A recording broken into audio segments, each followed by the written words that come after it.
que vidas sejam transformadas, Pai, que vidas sejam alcançadas nessa noite, Pai. E que em nome de Jesus eu te peço, me usa, Espírito Santo, me capacita, em nome de Jesus.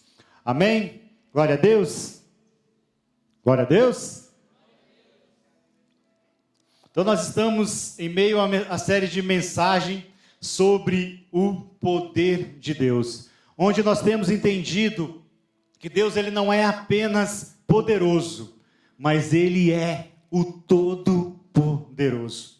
E de certa forma isso tem que gerar em nós confiança, isso de certa forma deve gerar em nós adoração. Deus ele deve ser adorado.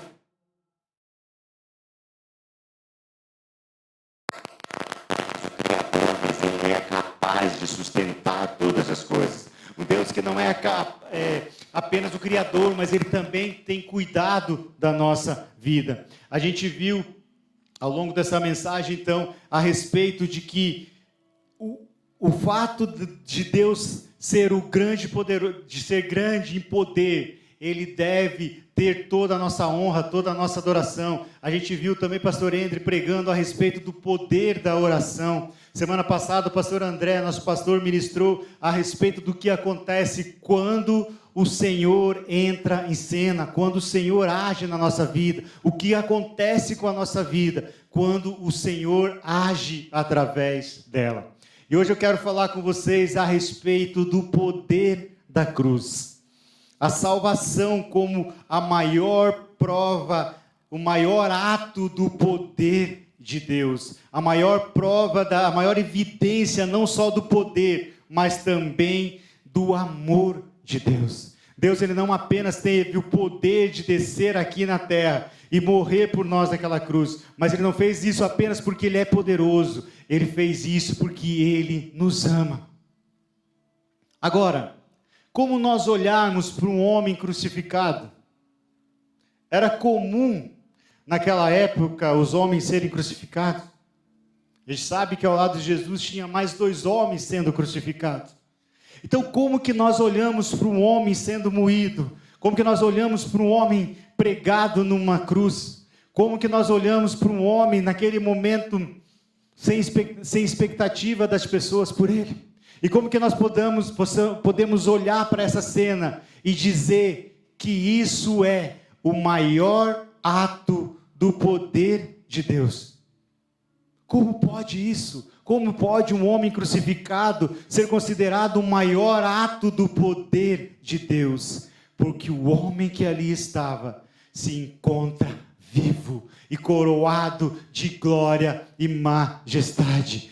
Ele venceu a morte e Ele mesmo diz: eu sou a ressurreição e a vida. Aquele que crê em mim, ainda que esteja morto, viverá.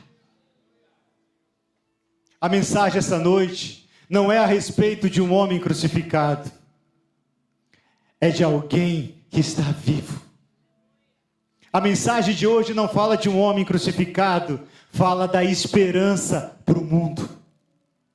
Fala da esperança que nós podemos ter novamente, porque Ele venceu a morte. Então eu te convido a nós abrirmos o nosso coração para conhecermos um pouco mais a respeito da maior demonstração do poder de Deus. Não só a maior demonstração do poder, mas também do grande amor que Ele sente por mim e por você.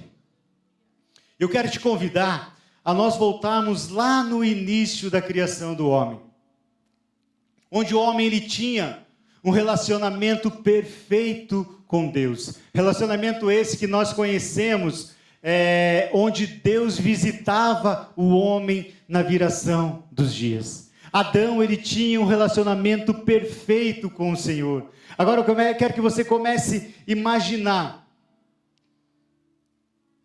você frente a frente com o Criador do universo. Você já se imaginou você frente a frente conversando todos os dias com Deus? As perguntas que o mundo considera sem respostas, Adão podia perguntar para aquele que sabia de todas as coisas, pois ele mesmo as criou. Você já se imaginou o privilégio que Adão tinha? A gente sabe também que depois disso, o pecado ele entrou no mundo. A gente sabe que Adão pecou, e não só Adão pecou, mas as outras gerações também pecaram. Eles não apenas pecaram, mas eles expandiram o pecado. E as gerações futuras, elas nasceram numa natureza pecaminosa. As gerações futuras nasceram num ambiente de pecado, e eles não também pecaram, mas eles também inventaram novas formas de pecar. E a gente sabe que o pecado, ele afasta o homem de Deus. E não só Adão, que acabou criando uma separação, um espaço entre Adão e Deus, mas as próximas gerações, elas estavam condenadas a viver longe do Criador. É uma geração que, com o passar do tempo, elas foram cada dia mais se distanciando da presença de Deus. Uma geração que, por causa do pecado, elas estavam cada dia mais longe. Havia se criado um abismo entre Deus e o homem. Havia um abismo que não conseguia mais ser ligado. O homem estava condenado a viver separadamente de Deus. Salmo 53 descreve a situação humana diante do pecado, onde o texto diz que Deus, olhando do céu, ele não viu um justo sequer. Então, aquele relacionamento que era um relacionamento perfeito, um relacionamento santo, um relacionamento puro entre Deus e o homem. E de repente Deus olha lá de cima, e ele não encontra mais nenhum justo sequer. Quando a palavra de Deus diz que Deus olhou lá de cima, quer dizer que Deus olhou com atenção, Deus procurou, Deus... É como se Deus tivesse dado uma atenção para um homem, procurando realmente algum justo no meio da humanidade. Paulo aos Romanos, ele diz que todos pecaram e carecem da glória de Deus. Além desse afastamento do homem de Deus por causa do pecado, a Bíblia ela também menciona em Zacarias 3, Apocalipse 12 e Romanos 8 sobre o acusador, que é Satanás, que ele estaria diante do trono de Deus dia e noite, acusando o homem por causa do seu pecado. Então imagine Deus no seu trono e Satanás dia e noite acusando aquilo que Deus havia criado. Satanás dia e noite diante do trono de Deus acusando eu e você. A Bíblia ela não menciona qual é a acusação ou petição de Satanás diante de Deus, mas eu creio que ele pede para Deus o extermínio da humanidade. E eu creio que de certa forma isso também poderíamos dizer que o poder de Deus, o grande poder de Deus, a grande criação de Deus, a criação que ele havia feito à sua imagem e semelhança, neste momento foi colocado em xeque diante dos céus. Deus, no seu poder, ele estava praticamente de mãos atadas. Ele olha, eu imagino que os céus olham, Satanás, ó Deus, a humanidade está dessa maneira, a humanidade está dessa maneira, aquilo que você criou, a sua imagem e semelhança, se transformou nisso. E Deus olha, os céus olham, os anjos olham para o homem, e eles chegam à conclusão, Satanás tem razão. Então é como se neste momento, é claro, Deus não pode ser testado, né? Deus não pode simplesmente ser colocado contra a parede, mas é como se Satanás tivesse colocado Deus contra a parede neste momento.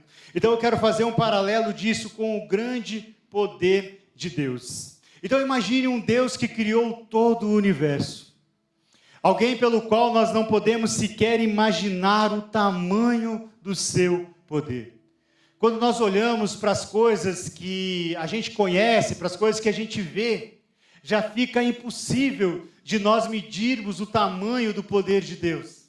Agora imagine aquilo que Deus criou, que sequer nós temos informações, sequer nós podemos chegar perto. Então comece a imaginar o tamanho do poder de Deus. Agora imagine a cena. Alguém com poder imaginável, o grande criador e sustentador de todas as coisas, e Satanás chega diante dele e acusa aquilo que ele criou. Não apenas acusa, mas a Bíblia diz que ele permanece dia e noite diante do trono de Deus, acusando o homem daquilo que havia feito, acusando o homem do seu pecado. E como eu falei para você, então Deus olha e vê que Satanás realmente tinha razão. O caminho do homem havia se tornado só iniquidade. Todos, nenhum sequer poderia ser chamado de justos.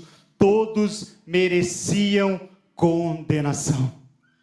Aparentemente, Deus não tinha outra saída. Ele sendo justo, por mais que Deus olhasse para nós no seu amor, quando a Bíblia diz que Deus é perfeito, Ele não pode simplesmente te amar e olhar para o seu pecado e fechar os olhos. Deus, na sua justiça, mesmo te amando, Ele teria que te condenar, porque Deus é justo, e a sua justiça pedia a nossa condenação.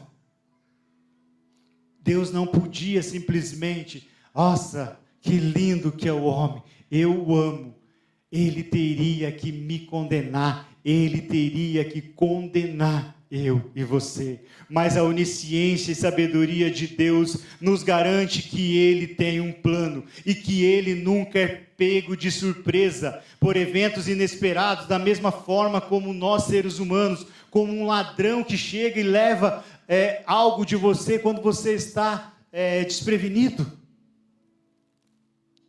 A onisciência de Deus nos garante que Ele tem um plano. E quando parecia que Satanás poderia atrapalhar os planos de Deus, ou pôr em dúvida aquilo que Deus havia criado diante dos céus, o Senhor se levanta, e Ele mesmo, na figura do seu Filho, desceu a este mundo, e Ele mesmo fez o que parecia impossível.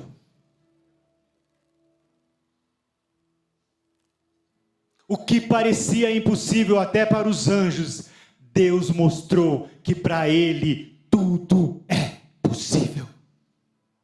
O livro de Jó nos ensina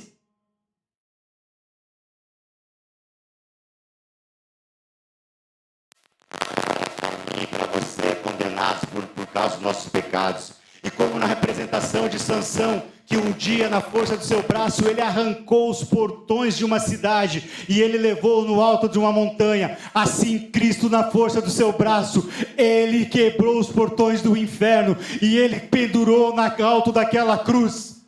E quando ele gritou, está consumado, esse grito ecoou o universo.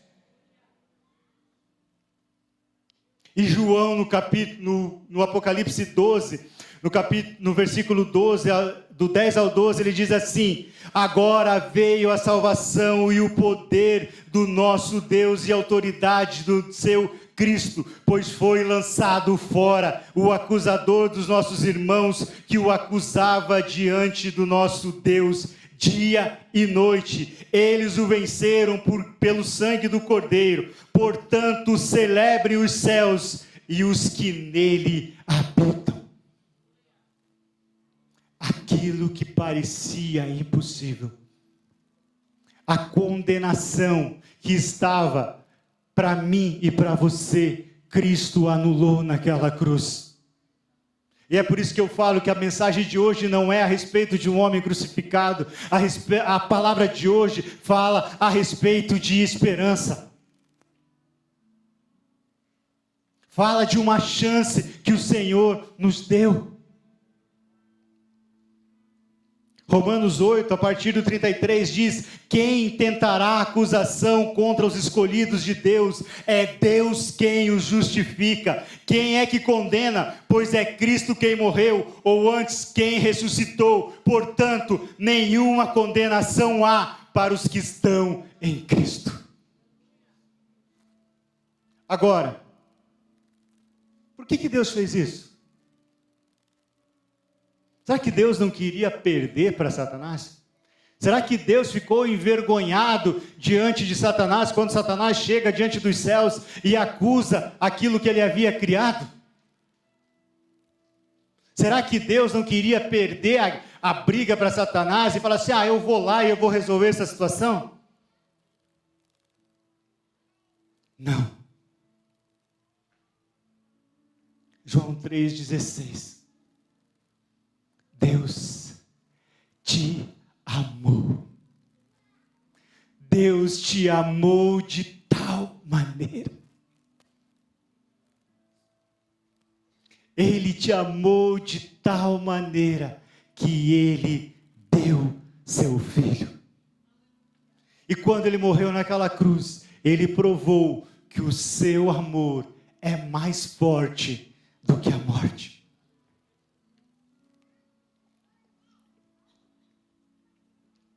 Eu costumo explicar essa cena da seguinte maneira.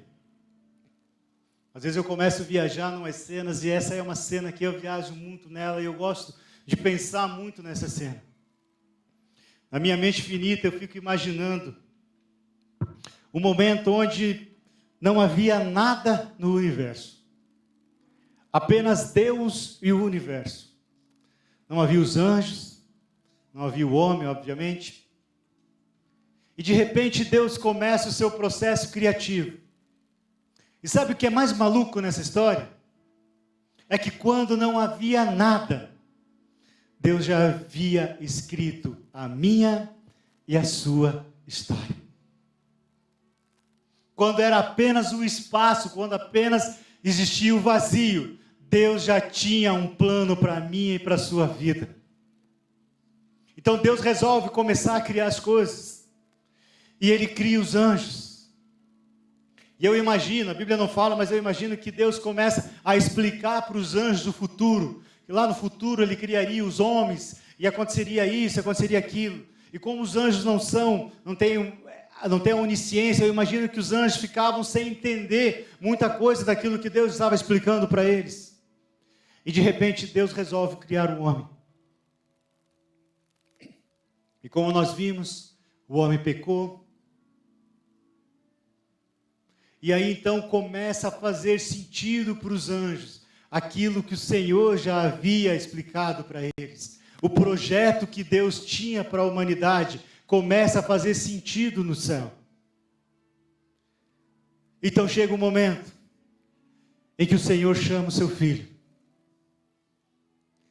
E eu imagino que quando Deus chama Jesus, automaticamente, pelo simples olhar do seu Pai, Ele já entendeu.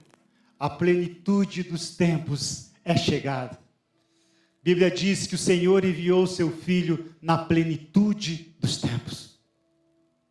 E quando a Bíblia diz que Jesus, Ele se despiu da sua glória, eu fico imaginando Jesus tirando a sua coroa, Jesus se despindo das suas vestes reais.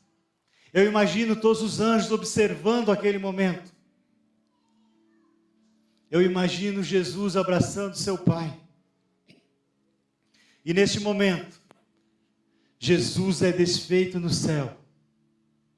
E ouve-se um choro de uma criança na terra. E este choro ecoou o universo. Porque um menino nos nasceu. Um filho se nos deu. E o seu nome será maravilhoso. Conselheiro, Deus forte, Pai da eternidade e Príncipe da paz.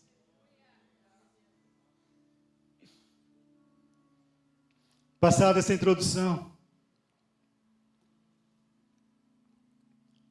eu quero falar sobre os aspectos da cruz.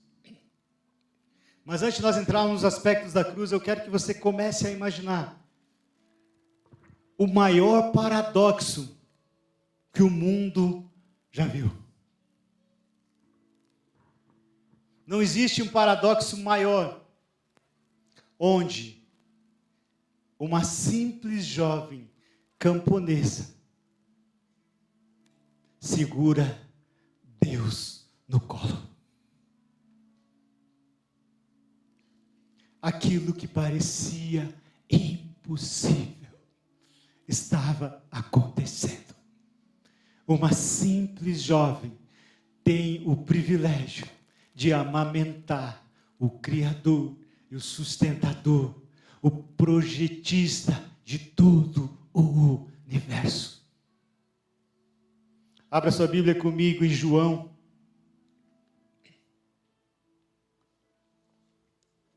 João 3, vamos ler a partir do versículo 14. Vamos ler do 14 até o 18. E o texto diz assim: E como Moisés levantou a serpente no deserto, assim importa que o Filho do Homem seja levantado, para que todo aquele que nele crê não pereça, mas tenha a vida eterna.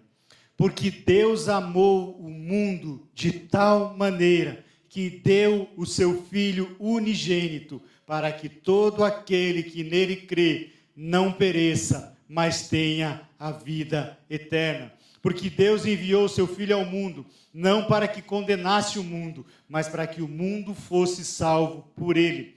Quem crê não é condenado, mas quem não crê já está condenado, porquanto não creu no nome do Filho unigênito de Deus. Este texto é a continuação de uma conversa que Jesus teve com um homem chamado Nicodemos. E nessa conversa, Jesus começa a explicar a Nicodemos sobre um novo nascimento, e que se alguém não tivesse esse novo nascimento, não poderia ver o reino de Deus. Nicodemos era um homem estudioso, era um homem que conhecia muito da palavra de Deus, mas Nicodemos fica ali um pouco sem entender daquilo que Jesus estava conversando com ele. E ele pergunta para Jesus: como pode um homem, sendo velho, nascer de novo? Como pode um homem, sendo velho, voltar ao ventre da sua mãe? E a chave para a compreensão desse texto que nós lemos é o versículo 6, que diz assim, o que é nascido da carne é carne, e o que é nascido do Espírito é Espírito. E quando Jesus fala assim: importa que o Filho do Homem, assim como a serpente foi levantada no deserto, assim importa que o Filho do Homem seja levantado, para que todo aquele que nele crê não pereça, mas tenha a vida eterna. Então, quando Jesus ele diz isso, Nicodemos, ele é levado a um momento muito conhecido dele, ao momento que ele tinha muito conhecimento. E a cena que Jesus está usando para ilustrar aquilo que ele queria explicar a Nicodemos está lá no livro de Números. Se a gente for para o livro de Números, no capítulo 21, a gente vai ver, a gente encontra então a história que Jesus está usando como ilustração. E nesse cenário de Números 21, o povo ele havia pecado contra Deus. O povo havia pecado contra Deus. E a palavra diz que apareceram serpentes no deserto. E as pessoas elas estavam morrendo por conta disso, morrendo por causa da picada dessas serpentes. Então o Senhor disse a Moisés: faça uma serpente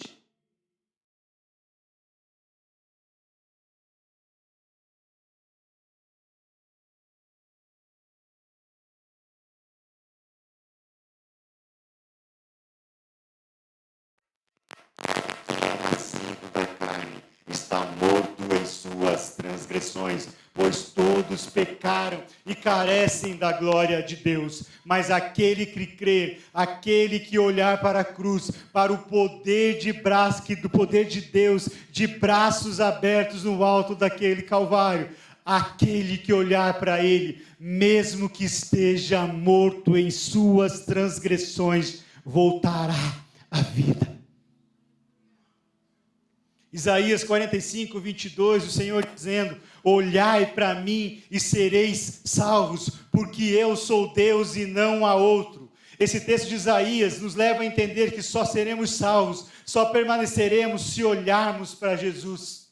E a expressão "porque eu sou Deus" nos indica que nós não temos outra chance. Não existe esperança fora de Jesus Cristo. Não existe outra chance fora de Jesus Cristo. Nós só podemos ter outra chance se olharmos para Ele. Se olharmos para o maior ato do poder de Deus, que é a cruz do Calvário.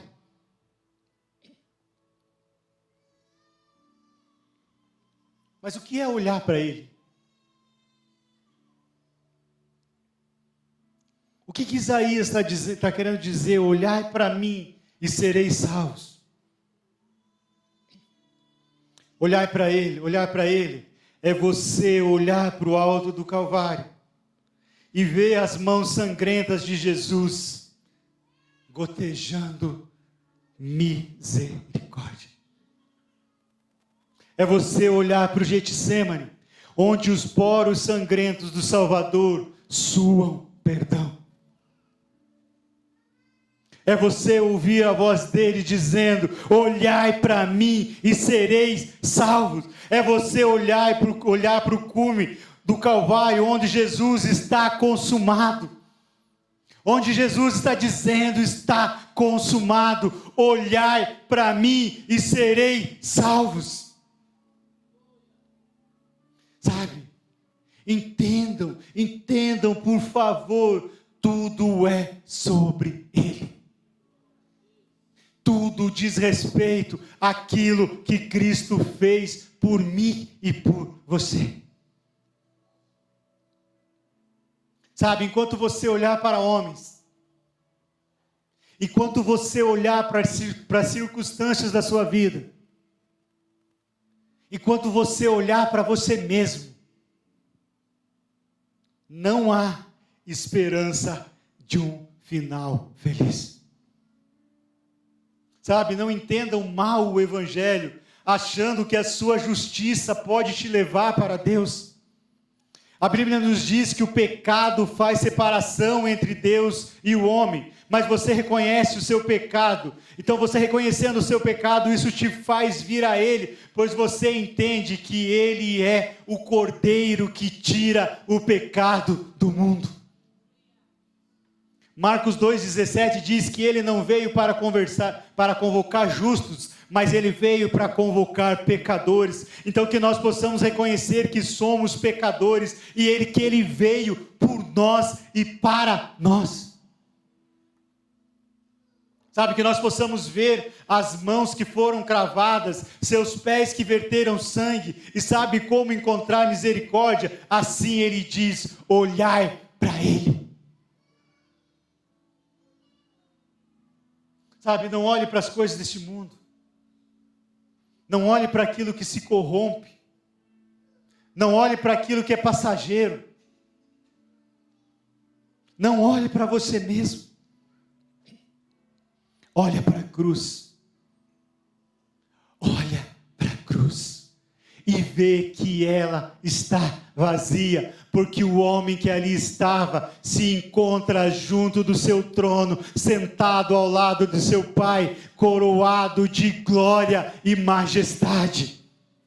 E assim Ele te diz: olhai para mim e seja salvo. Dessa maneira Deus nos ensina que não há mais ninguém além dele, porque Ele nos leva a olhar unicamente para Ele e olhar totalmente para longe de nós mesmos.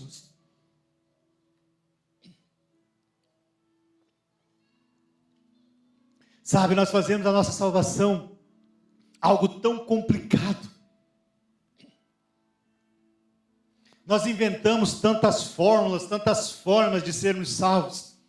Acreditamos em tanta baboseira que diz que nós somos salvos. É 1 passo, 2 passos, 3 passos, 5 passos, 1000 passos.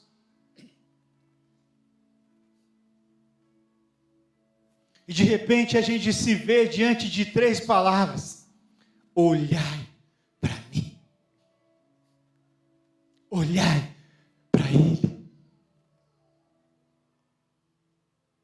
Sabe, ainda que haja obstáculos à sua frente, mesmo que o mundo te diga não, olhe na direção certa. Não se trata do que aconteceu na sua vida, não se trata de onde você caiu, não se trata daquilo que você fez de errado, se trata em que você querer a Cristo, em desejar a Cristo, em confiar em Cristo, realmente naquilo que Ele é, naquilo que Ele se diz ser, a sua única esperança.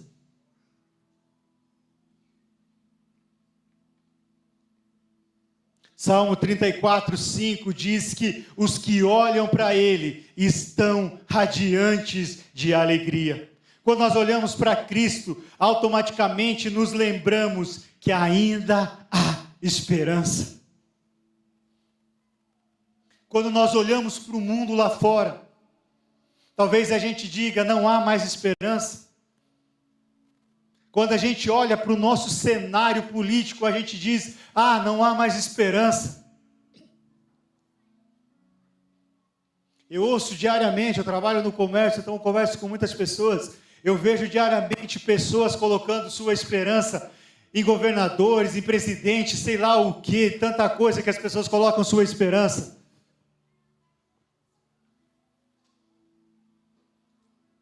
Eu ouvi uma pregação outro dia, o homem dizendo que hoje o homem é muito ruim, o homem é muito mau, mas que isso foi a vida inteira. A gente leu que todos pecaram, todos carecem da glória de Deus. Não é hoje que a política é ruim, não é hoje que os governantes são ruins, os governantes sempre foram. Não estou dizendo que não existe homens bons e que nós também não precisamos lutar para que a gente tenha também governantes, homens que nos lideram, homens bons que nos lideram. O que eu estou dizendo para vocês, que se nós colocarmos a esperança no mundo, se nós colocarmos a nossa esperança em homens, nada adianta. Mas se Cristo ressuscitou, se Cristo venceu a cruz, e Ele venceu, e Ele está vivo, e se Ele está vivo, nós temos esperança. E pouco depois daquela conversa que Nicodemos teve com Jesus, Nicodemos, ele testemunha daquilo que Jesus havia dito para ele, e ele vê o Filho do Homem pendurado naquele madeiro. E antes de Jesus ser pendurado naquela cruz, ele foi torturado. E depois de ser torturado, ele carregou a sua cruz até o lugar onde ele seria crucificado. Ali então suas mãos e seus pés são pregados no madeiro, e ele é levantado sobre a cruz. Eu fico imaginando, mais uma viagem minha, eu fico imaginando os anjos diante dessa cena. Eu imagino que os céus e o inferno se fizeram em silêncio diante dessa cena. Eu imagino que os anjos queriam falar algo um para o outro, mas eles estavam emudecidos, eles estavam ansiosos, os olhos fixos em Jesus.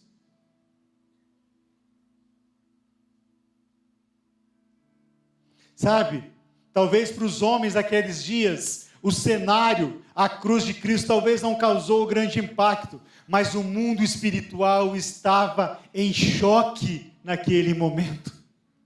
Os céus, o inferno estava em choque naquele momento. Toda a atenção do mundo espiritual estava sobre Jesus. O Salvador está sem direito algum neste momento, pois todo aquele que está sobre o madeiro não tem nenhum direito. O povo o zombava, urina é jogada sobre ele, o sustentador do universo está nu diante da multidão. Isaías 53, 3 nos diz que, como alguém de quem os homens escondem os rostos, foi desprezado. E eu imagino que quando Nicodemos viu essa cena, automaticamente ele se lembrou das palavras de Jesus, porque Deus amou o mundo de tal maneira que ele deu seu Filho. Sabe, quando Jesus está pendurado naquele madeiro, o povo zombava, o povo gritava: se realmente tu és quem você diz ser, se tu és realmente o Filho de Deus, se tu és o Messias, se tu és o Salvador, desce da cruz, nos prove, e assim nós vamos crer em você. Prove que realmente você é quem você diz ser. Sabe, Jesus naquele momento, ele poderia simplesmente dar ordem aos seus anjos, eles desembainhariam suas espadas, e eles aniquilariam tudo, todos os homens, tudo que havia ao redor naquele momento.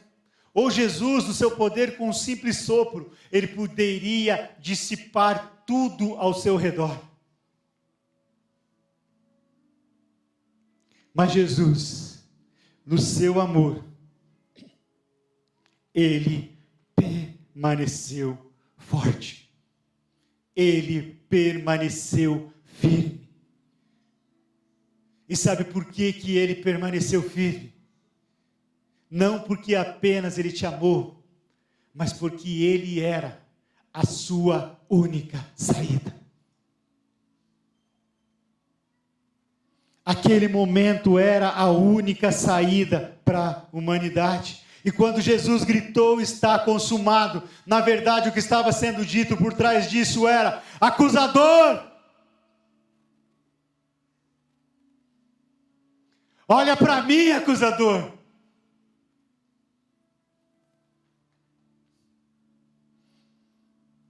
E ouvi uma grande voz no céu que dizia: agora é chegada a salvação, e a força, e o reino do nosso Deus, e o poder do seu Cristo, porque já o acusador dos nossos irmãos é derrubado, o qual acusava diante do nosso Deus dia e noite.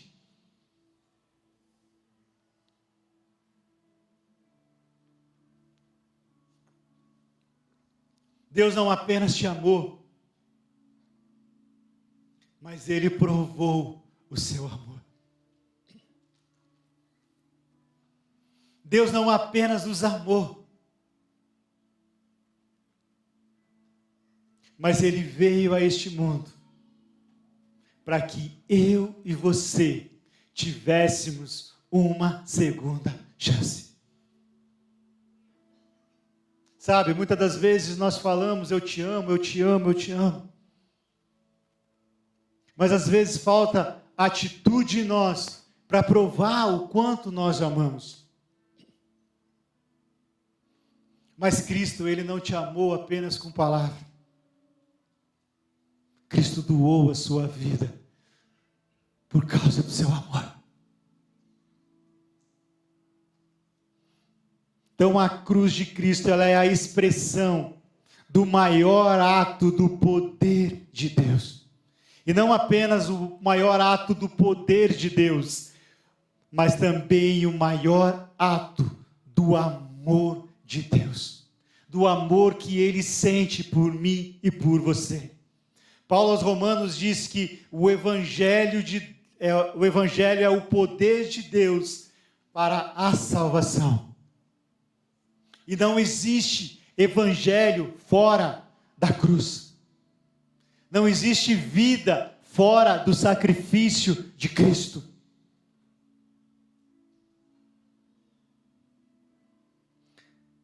Abra sua Bíblia comigo em Hebreus.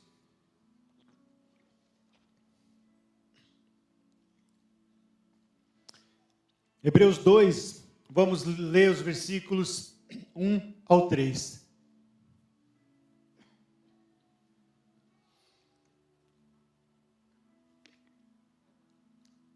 Hebreus 2, do 1 ao 3 diz assim: por esta razão importa que nos apeguemos com mais firmeza às verdades ouvidas, para que delas jamais nos desviemos.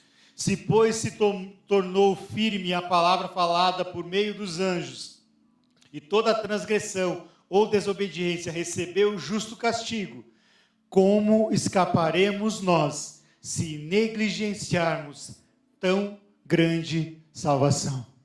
Então esse texto, ele define o que Jesus fez por nós naquela cruz. E o escritor, quando ele fala da grande salvação, e se a gente for pegar o original da palavra ali, a tradução da palavra, tradução ali da grande salvação, diz respeito a algo muito maior do que se pode medir. Diz respeito a algo inexplicável. Diz respeito a algo de magnitude incomparável e extraordinária. Eu imagino que o escritor ele não conseguiu encontrar uma palavra que expressasse a salvação que o Senhor ofereceu para nós. Mas ao mesmo tempo que ele descreve essa tão grande salvação, o escritor também traz um alerta quanto ao negligenciarmos essa tão grande salvação. E ele diz: como escaparemos? Como escaparemos se negligenciarmos tão grande salvação? Então essa é uma pergunta retórica de advertência, onde o escritor quer nos levar a entender que nós não temos outra chance fora de Cristo. Nós não temos outra saída fora do sacrifício de Cristo. Fora do sacrifício de Cristo, nós estamos condenados. O texto que nós lemos: aquele que crê não será condenado, mas o que não crê já está condenado.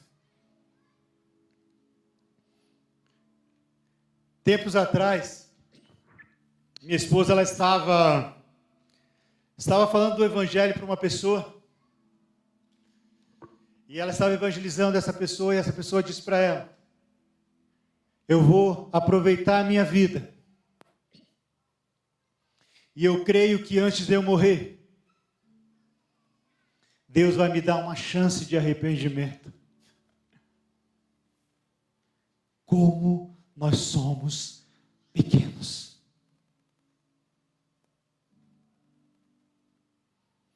Esta simples palavra que eu trouxe hoje nos leva a entender a magnitude daquilo que o Senhor fez por nós. E nós queremos oferecer a Ele o resto dos nossos dias, o leito da nossa morte. Eu vejo um mundo tão preocupado com tantas coisas.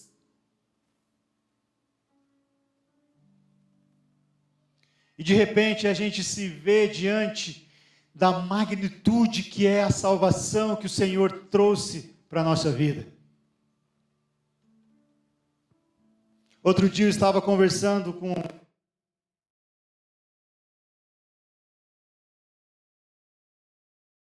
ele é próximo de uma outra pessoa que está vindo na igreja. E essa pessoa que está vindo, ela está vivendo algo muito, muito valioso na presença de Deus. A vida dela está sendo...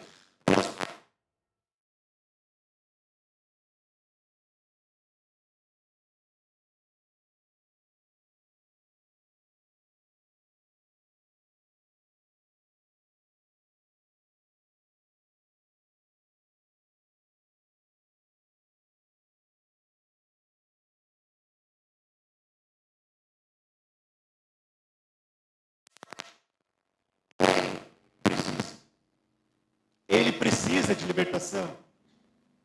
Ele precisa ser liberto do álcool. Ele precisa ser liberto das drogas. Ele precisa ser liberto disso. Ele precisa ser liberto daquilo. Ele está precisando de um emprego. O casamento dele vai mal. Vocês já notaram que quando a gente vê alguém passando por alguma necessidade, uma dificuldade, um casamento que está destruído, a gente fala assim: cara, eu vou chamar essa pessoa para Deus. Como se a pessoa que está passando por um casamento destruído precisasse mais de Deus daquela que tem tudo na vida dela. Se eu tenho tudo na minha vida, eu não tenho Cristo, eu não tenho nada. Como escaparemos se negligenciarmos tão grande salvação?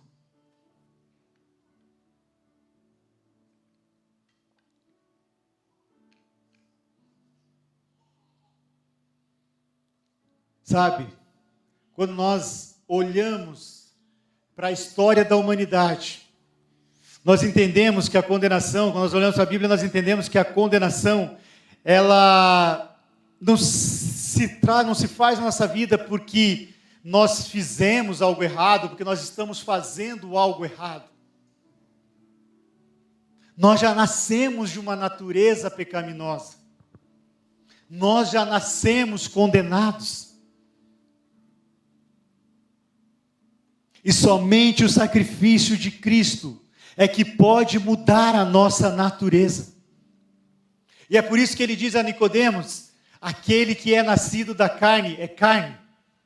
Ou seja, ele está dizendo, qualquer pessoa que nasce é carne. E só há um jeito dessa pessoa nascer de novo para aquilo que eu vou fazer. Pelo sacrifício de Cristo, pela cruz de Cristo, nós podemos nascer de novo. Nós podemos ter uma nova natureza. Nós somos totalmente transformados e livres do pecado. Porque a Bíblia diz que não há condenação para aqueles que estão em Cristo. Um dia nós chegaremos nos portões dos céus. E se nós não estivermos debaixo do sacrifício de Cristo, se o sangue de Cristo não nos purificar, se o sacrifício de Cristo não nos dá direito de entrar no céu, nós seremos totalmente eliminados de ter a chance de reinarmos lá no céu com Ele.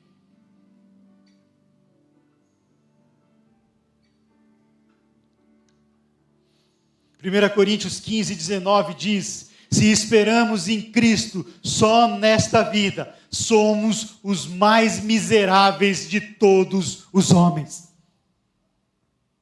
Isso quer dizer que Cristo não veio a este mundo para que eu e você tivéssemos apenas uma vida transformada aqui. Deus quer que a gente tenha uma vida transformada aqui? Quer sim. Quer que a gente tenha uma vida abundante aqui? Quer. Mas se nós nos preocuparmos só com o que está acontecendo aqui, assim como Paulo disse, nós somos os mais miseráveis de todos os homens.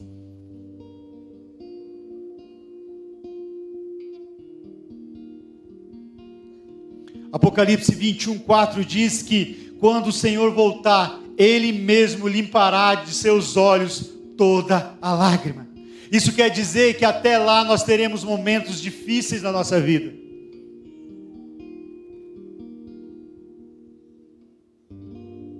Ter uma vida boa não significa que você está bem com Cristo.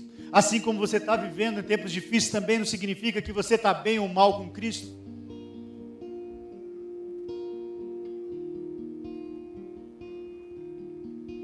Então não importa se sua vida está coisa linda. Como a pessoa disse para mim, eu não preciso. Minha vida está coisa linda. Se a minha vida está coisa linda e eu não tenho Cristo, eu não tenho nada. Por mais que a minha vida esteja maravilha, Cristo é a minha única esperança. Fora dele nós não somos nada. Mas também não importa se sua vida está toda descoordenada. Talvez você me diga, falhei no meu casamento, falhei com a minha família, falhei com os meus amigos, falhei na minha igreja, falhei no meu relacionamento com Deus. Eu olho para a minha vida e eu falhei tanto na minha vida. Se eu pudesse voltar no tempo e consertar coisas que eu errei, eu voltaria.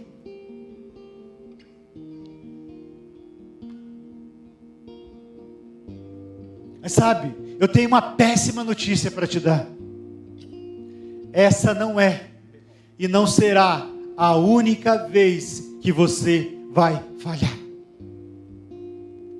Porque nós estamos caminhando num processo ainda de transformação. Jeremias 17:9 diz que enganoso é o coração, mais do que todas as coisas, e perverso. Quem o conhecerá? Agora, ao mesmo tempo que nós temos notícias péssimas,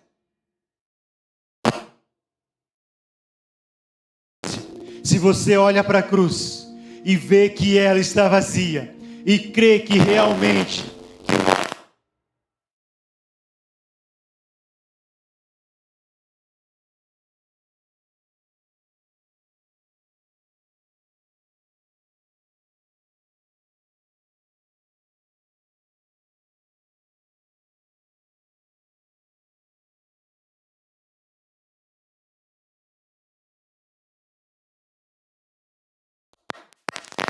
de graça lhe darei da fonte da água, da vida. E se ele está vivo, ainda há esperança para o mundo. Cristo é a esperança que o mundo procura.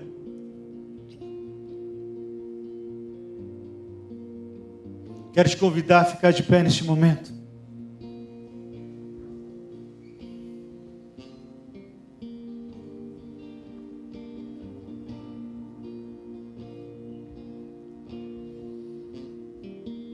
O mundo, ele está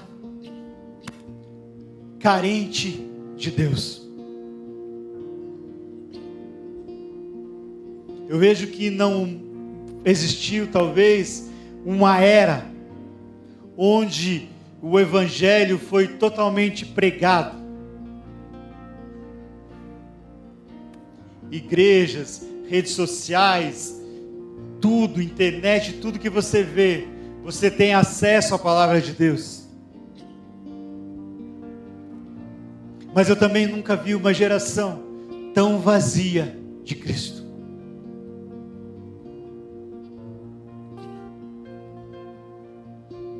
Para quem é mais velho aqui como eu, antigamente você gostava de algo e aquilo era realmente a sua paixão. E você brigava por aquilo, você morria por aquilo que você acreditava. Hoje as pessoas descartam qualquer coisa. Elas se dizem apaixonadas pela manhã, e no final da noite elas estão odiando.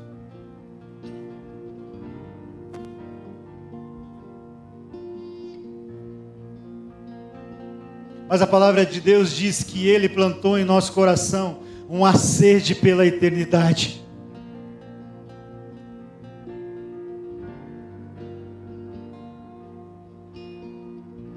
E você nunca será pleno fora de Cristo. Eu olho para os casamentos e as pessoas dizem: minha esposa não me faz mais feliz. Minha esposa não me preenche mais, meu esposo não consegue preencher aquilo que eu sinto. Eu não sou Deus, cara.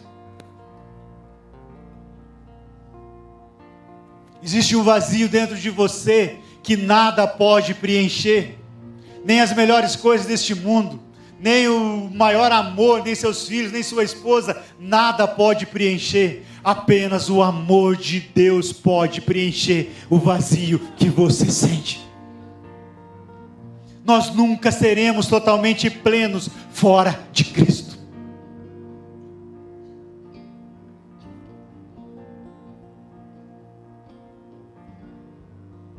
Não se iluda, achando que fora de Cristo você será feliz.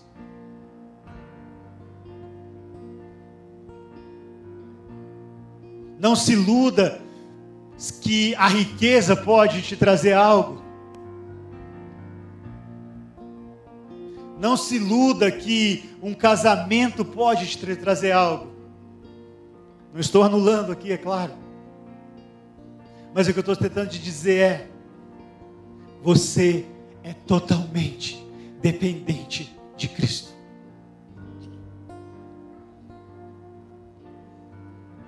Um dia eu fiz uma pergunta no meu GP e eu nem sabia a resposta, e não sei por que eu fiz aquela pergunta se eu não sabia a resposta. E eu perguntei para as pessoas: é nós que damos um passo em direção a Cristo? Ou é Cristo que dá um passo em direção a nós? Nós sabemos que foi Ele que nos escolheu. E eu nunca vi meu GP tão dividido como naquele dia. Eu fiquei perdido, eu não sabia o que fazer, porque um falava uma coisa, outro falava outra. E um me dava texto bíblico, outro me dava outro texto bíblico. E o Espírito Santo me trouxe uma palavra naquele momento. Você e eu somos como o rio e o mar. Você só tem uma direção. Ele. Você pode ir para cá, você pode ir para lá, você pode dar voltas, você pode, mas tudo te leva em direção a Cristo.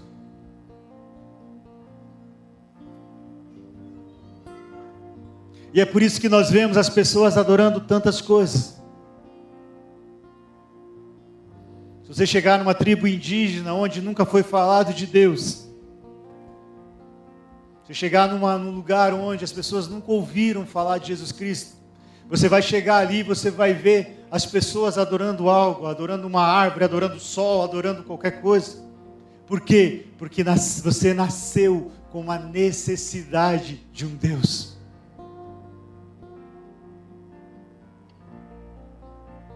Você nasceu com a necessidade de viver eternamente com Ele. E se você não se render a Cristo, por causa dessa necessidade, você vai se render a outras coisas. Você vai adorar outras coisas.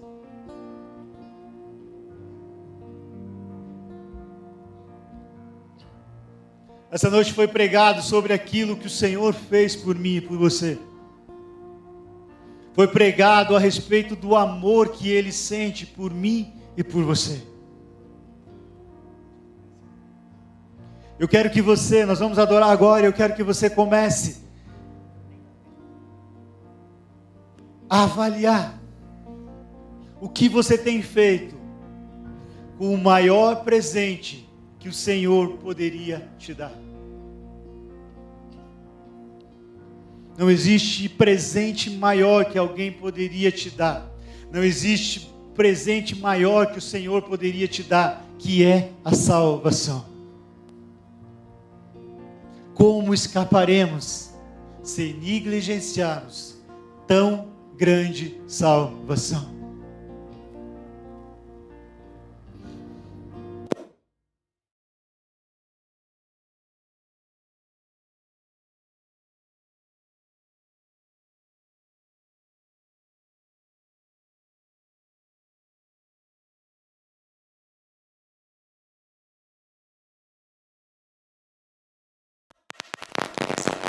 Ouvindo a respeito de Cristo, é porque um dia Ele se doou por você.